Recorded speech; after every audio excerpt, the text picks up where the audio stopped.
Welcome to the Slop Temple. We pray this video helps. You begin by launching the program under the debugger with debug symbols enabled. This gives you variable names and line mapping.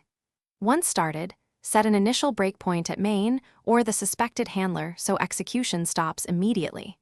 Make sure to load the same input and environment used when the bug appeared, because inconsistent inputs hide issues.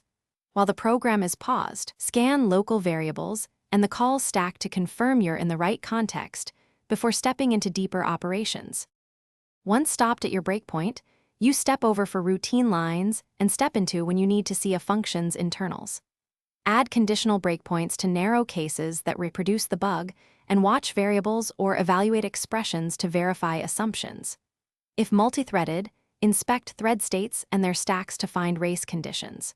You should also check memory buffers and pointer values when crashes or corruption occur. This explains why behavior diverges from expected results. After identifying the root cause, implement a minimal fix and rerun that exact test to confirm the failure is gone. This isolates your change and prevents regressions. Once green, run the broader test suite and any integration checks to ensure stability.